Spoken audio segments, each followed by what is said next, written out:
busy day, so I am kind of on an interview marathon today, and of course we're at the wonderful elite breakfast event, and there are some amazing human beings here today, and I've probably met someone that's at the very top of what I consider a human being of human beings. Now you think, how can you be a human being twice? Just like New York, I suppose, New York. But we're going to say that this man is human being, very much. And I don't know, I sometimes shake inside when I meet someone that is, and I say shake inside with almost feeling I'm not doing enough in my own life. Almost feeling I should be doing more in my own life when I meet someone of your caliber. And I'll be introducing the wonderful Ken Dunn in a sec, but I just want to brag him up first, because I know when you meet people of this authenticity, they don't say enough about themselves, which is what you've not done. You came in today and your message was massive, and it was I'm going to say changing to how people think outside of themselves. That's what you do. Coming from a teaching background, spent your life or dedicated that portion of your life to helping young minds become more intelligently aware of themselves, because that's what school is. It teaches what to think, not how to think. But then leaving that environment, leaving behind the opportunity to keep revamping and helping those young minds grow in the school, grow in that school environment, to then becoming a savior of a country. Now, yeah, I saw that. It's like, what, really? But let's understand, you're building a legacy. You were creating legacies in school. Now you're building a legacy. It's very different. When we give children the opportunity to think good about themselves, we create mini legacies. Now you've taken that a whole, on a level that is profoundly big in doing what you're doing, and we're going to touch in that now. I didn't realize that. No, my arrogance to live in my own life stopped me from thinking outside of Paul Rees' circle. Now, I consider myself a very spiritual person, Ken. I do. I consider myself to be someone that does think worldly. But my realization today, Africa's gift, is that my expansion of thought is actually very minute and very micro. Now, I want to be honest here. Most people think that way. Most people think that they are worldly, that they are geographically broadband open in how they think, because they watch the Geographical channel, or because they watch, the odd program that, or they watch or see something on social media that gives them an insightful thought about what's going on in another country. But you decided to do something different about that. You decided to act upon this, where you're not just about saving lives, you're about creating better decades, generations of lives. Let's talk about Africa's gift then. I almost want to well up because of how profoundly beautiful it is, what you're doing. And I'm going to say this, it can also be a very lonely place.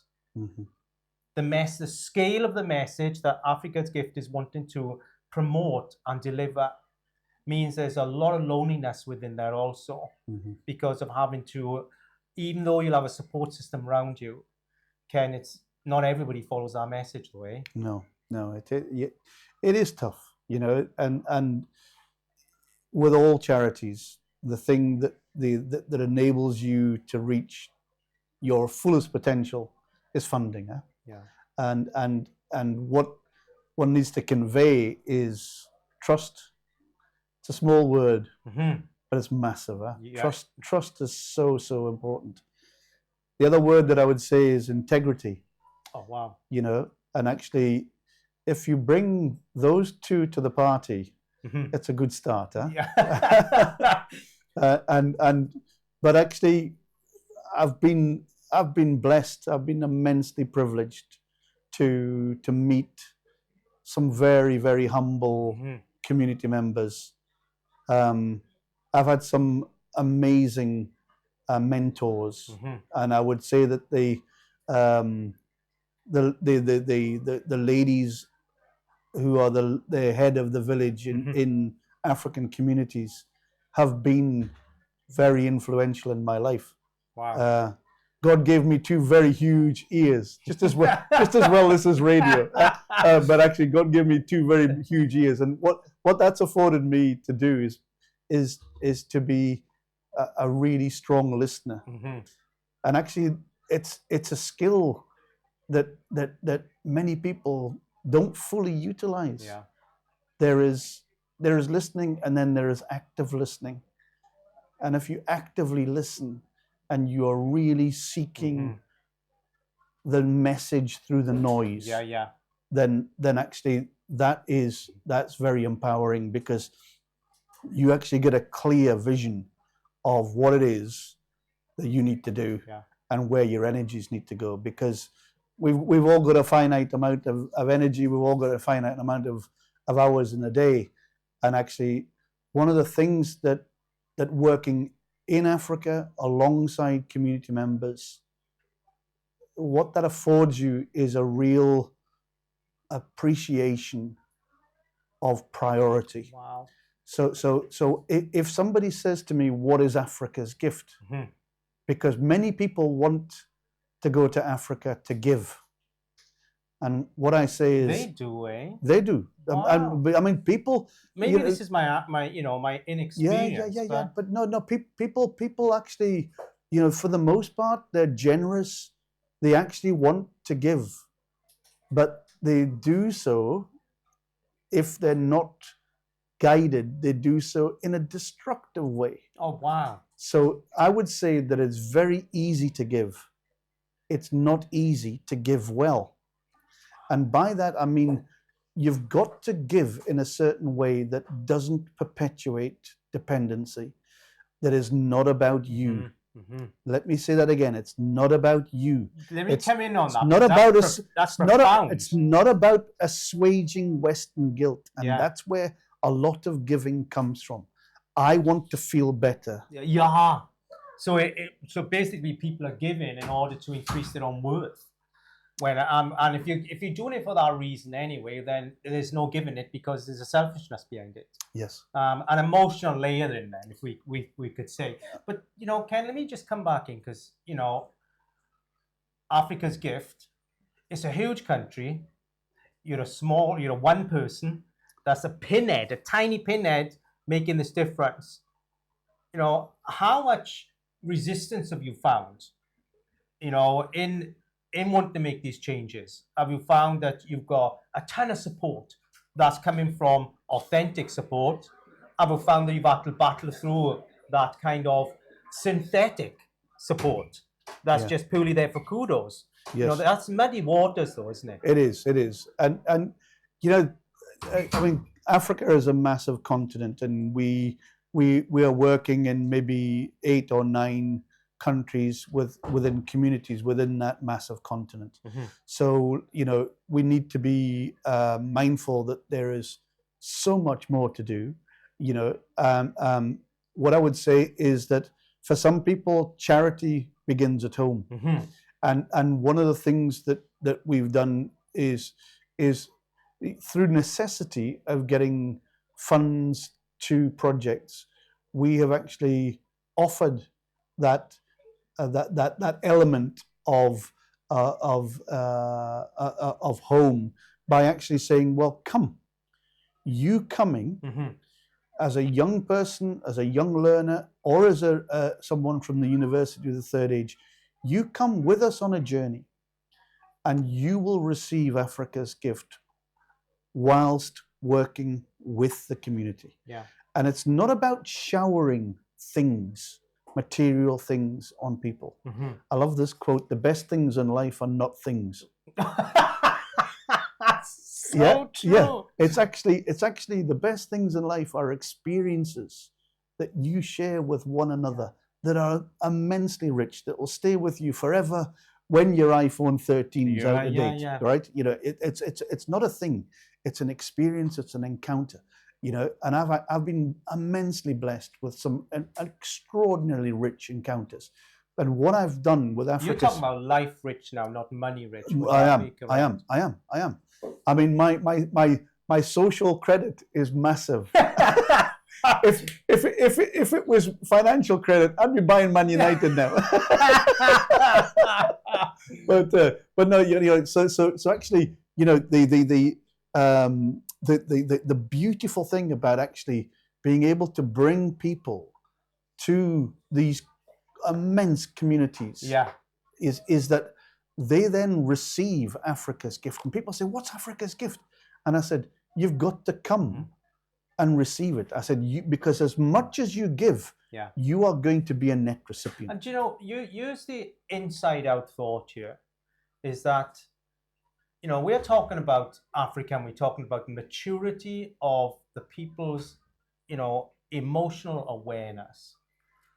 But yet, people put the value of emotional awareness, sadly, behind currency now. A lot of people behind money currency. I mean, what I'm hearing from your talk today and just this conversation now is that, you know, these beautiful people out in Africa have a high level of emotional maturity.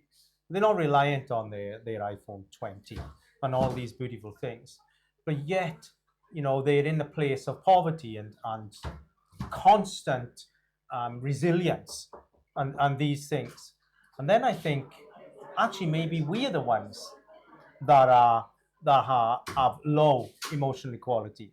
You know, we speak about it, and we speak about, you know, the importance of good leadership and the importance of your interpersonal skills and things, but actually, I don't think we've really touched on them. I don't think we've been put in a place where we have to consider water, food, fire. We have to consider how it is we're going to eat today. We are incredibly lazy hunters, for sure. We really are. But for many of us, we don't even consider the next human being by the side of us. Where in Africa, with the work that you're doing, they are emotional communities, would you say? They are. And when people press me and say, "Come on, tell me, what is Africa's gift?" And I say, it is gaining an overwhelming sense of community, of humanity, and of priority. Wow. And you know, it's the community members may be materially poor, but they're immensely rich in humanity. They're immensely rich in community, and, you know, spiritually also, you know, extraordinary strength, you know. And so community cohesion is something that the work that we're doing and the taking away from time poverty that the women they find themselves in through the implementation of the eco cook bag is enabled people to reinvest that time back into the community, and it's so rich. And let's talk about the eco cook bag, because I saw you demonstrating that, and then it was such a simple piece of continuity design, but wow, the difference it's making. You know, I didn't realize that.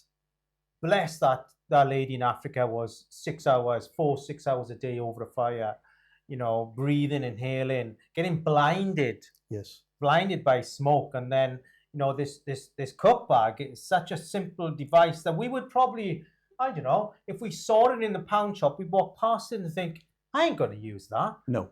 Is that just absolutely mind-blowing? You know, I've had a number of people say, "Oh, we need this here." And you know what? You know, people we're just too well off. Yeah. There you go. You know, we are too well off. We are too well off. And I'm going to go further. You know, I'm poor within our own richness. Well, but we're also squandering the resources, and you know I am seriously concerned about climate change. Yeah. So I know there are people out there that are climate skeptics and it's nice. Hey, the weather's nice now. You know, forget about climate change. Climate change is, you know, if you had been in my shoes over the last 25 years as as a person going to the same community in rural Africa on carbon positive visits. I hasten to add, because I'll hear that there are some skeptics out there. But you fly to Africa, you're part of the problem. Every visit that I go on is a carbon positive visit. We do more to mitigate the carbon to get there. But what I would say is that actually we are actually damaging the balance of the earth to the point where the community members that have got the least are no longer going to be able to remain in that space. Wow. Because we are changing the climate. So it's, that's where you get the necessity for the eco cook bag. And people will be, older listeners will be familiar with the technology. It's effectively a morph on the hay box. Okay. And the hay box was, what it was. What is a box of hay that you put your pan in, and you cover it over with a blanket or whatever, and then it cooks. But a hay box is not a beautiful thing. A hay box is not something that you can move easily, Whereas our eco cook bags, they're made differently in different communities from different organic waste. Yeah. The patterns on them are bespoke to that community. Oh, wow. So you're not manufacturing something in one warehouse and distributing it. It's actually, so in Tanzania, we've got local Tanzanian cloth. In Southern Africa, we've got cloth from the South African development countries. So it's fit for purpose. It's part of their. So in the valleys, it would it would be typical Welsh cloth. Yeah. And in Scotland it would be it would be a tartan. It would be a clan tartan. So actually, that makes it part of the culture. It is desirable. It is beautiful. It's a right? Statement. It's a home statement. It's a home, but actually, the fact that it's beautiful, it's functional, means that it gets used. Yeah. And one of the other things that we do with this bag is it's too expensive to sell to the poorest people on the planet. So what we're doing as a charity is we are subsidizing the purchase price of that bag. That bag is made in community, by community, for community, but the community that we're trying to sell it to can't afford it. And why? Because they're the poorest people on planet Earth. Wow. And so get this, and this is, I actually took a group just recently from the university, and they were stood there, and you could see the chins drop when we said, we would like to sell this to you. It's been subsidized from 550 Rand to 100 Rand. Now 100 Rand is about £4 or £5. The community member said, I want it, but I don't have 100 Rand. She said, I can pay 20 Rand a month. Oh, wow.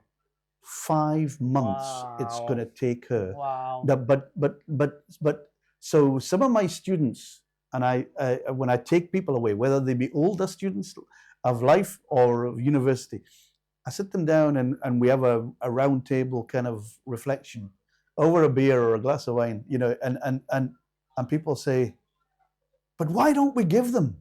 Why don't we give them away?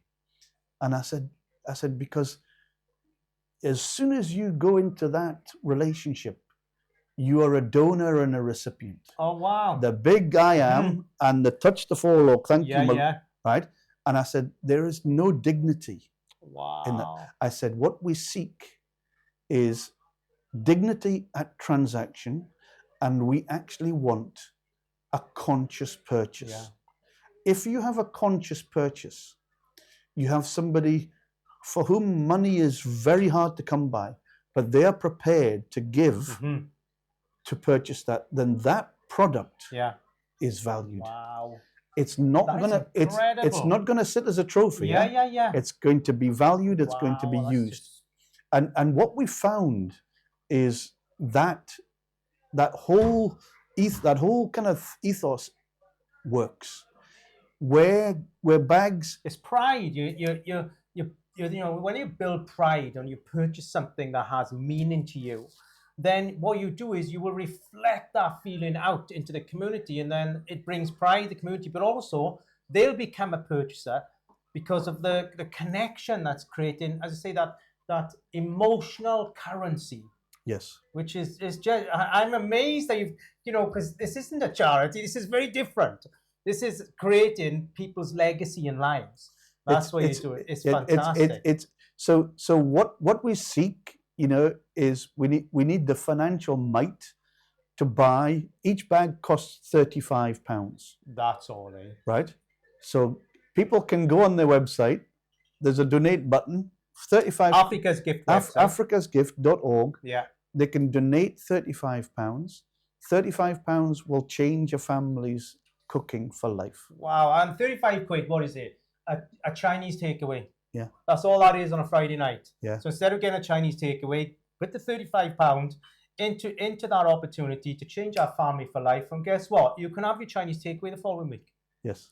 That's all. Isn't that just above and beyond when you think about our kind of stuff? So and what we're seeking to do is actually, we're not just wishing to get bags into community. We're wishing to get jobs making the bags in the community, by the community, for the community. Wow. And that is something that if there are any companies out there, or there are any family estates, as Lordian was talking earlier about, or the like, if there are any people with serious financial muscle, then actually let's have a conversation, because they could be responsible for employing a person over a full year, full time, on making the bag. You employ a person, it is massive in Africa. Unfortunately, Southern Africa, Eastern Africa, Central Africa, there's a big unemployment problem.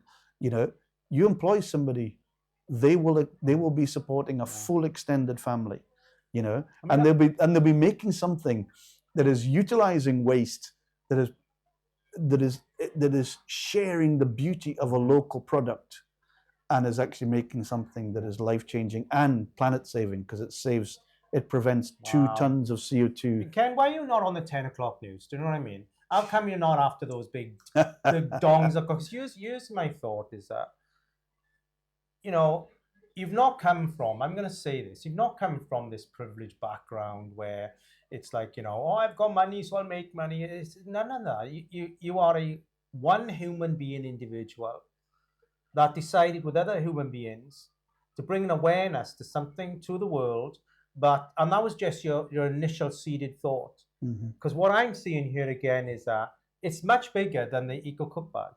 It's much bigger than that. That is just the small tool right now. That is the engine, or the purpose, we could say.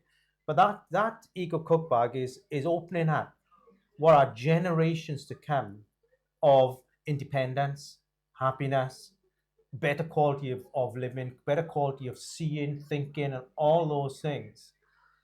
This is going way past me and you. I'm 55 years of age, so I know that I will never live to see this peak, and neither will you, because it's too big of a legacy build. Actually, I don't think it's designed to peak. I think it's designed just to keep overgrowing and overgrowing and overgrowing, and keep spilling out into what are the forward thoughts of the people who have yet to come onto this earth. That's what you're doing. It's an honor to be able to sit here with you today and have this conversation. And you can reach out to africasgift.org and donate. What would be your Friday night Chinese meal takeaway into there, to creating, more of these eco cook bags and I'm going to say again, the eco cook bag is the start of what is greater happiness, greater life currency success for people in Africa. Well done to you, because you know what? I don't believe that this has been an easy journey for you. I don't believe that you've woke up every morning springbocking yourself out the bed, with that realization of this is an easy task. I believe that there's been stress, there's been anxiety, there's been difficulty, there's been tears, there's been loneliness, all the things that people are just not getting, that as a human being you've dedicated in order to, in your lifetime, increase the broadband range of this message as much as you can. But here's the beautiful thing. People like yourself, and I want to stop myself because I'm getting emotional here. People like yourself are rare. They're rare. Sadly, I'm saying that. But people like yourself are rare, but you're just taking you for granted because of how passionate you are. They say excellence is a result of passion. That's way beneath where we are with yourself. Life for you is a result of passion. Thank you for what you're doing. Thank you. Thank you for what you're doing for all those ladies, all those people that just wouldn't have the insight they're getting because of how much you're giving of you. It's hard to find. Please stay here for as long as you can in this lifetime. And while you're here, shape as many Kens as you can in your life, because we really do need that. Thank you. We need more Kens. So shape as many. They'll never be you. The most you get is 60% of who you are in another person. That's the very most you get. That'll be peaking. So if you can reshape just 40% of you in as many people as you can, then that will regenerate itself and keep regenerating into the modern Kens. We need you. Thank you so much. It's been such an opportunity to spend some time with you and dive into the heart of who you are. Thank you so much. Absolutely. Thank you so much. Beautiful. And just these events here, the lovely Chrissy Khan is putting on here. How important do you think these events are for everybody, including yourself? Well, it just spirals, doesn't it? The more beautiful souls that you meet, the more support that comes in. I've got people who have come up to me and said, I want to do a fundraiser for you next week. I want you to get this. I want you to get that. Because our ambition is very bold. We've got 2.6 billion people that are suffering those fires every day to cook the meals up. So it's not a small mission. So Chrissy's background, in her country, I'd love to go to the west of Africa with her and actually introduce the bags there. That would be a very, very powerful moment for her. So let's see where this journey takes us. So thank you, and of course the beautiful, the handsome Ken Dunn for sure. And you are such a beautiful human being. Thank you for being here. And of course we got some more interviews carrying on, you guys. So stick with us, and I'll catch you in a couple of minutes. Happy days.